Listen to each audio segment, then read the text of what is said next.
2018 is a very exciting year, but most exciting thing about it is the technology we were expecting in the past.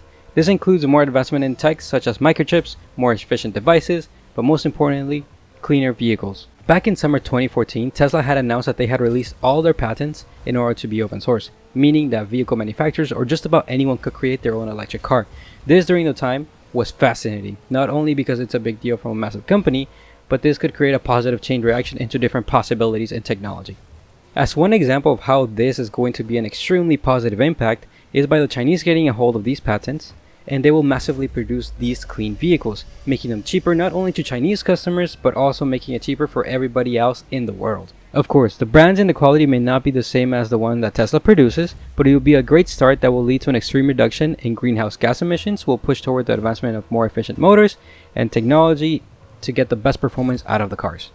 You may be thinking, this is not as exciting because there is hybrid Prius and there is other companies that already do this, but in defense to this, those cars still run on fossil fuels, and if they break down, it's really expensive to fix anything. Plus, I'm also talking about efficiency. If more and more cars become electric and some of them autonomous, they will need to pack more powerful processors and graphics cards in order to become autonomous. But in order to have longer battery lives, they will need to consume as little power as they possibly can, which will lead to more efficiency. Your phone probably already packs a processor hundreds of times more powerful than the one that NASA used to go to the moon. However, your battery life on the phone can range anywhere from 1 day to 1 day and a half, or around 10 hours of screen on time, depending on the model.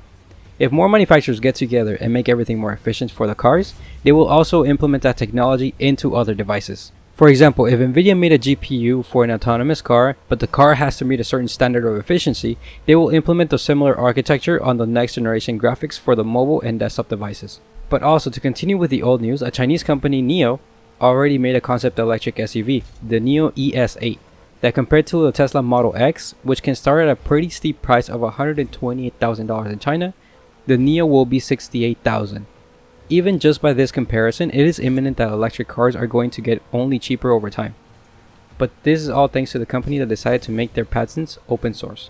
But if you guys want to read the article about the car or anything else I mentioned in the video, I'll drop the link down in the description so you guys can check it out. But also, let me know if you guys have any other suggestions of what I should talk next and how to improve my videos. And until the next one, guys, have a good one.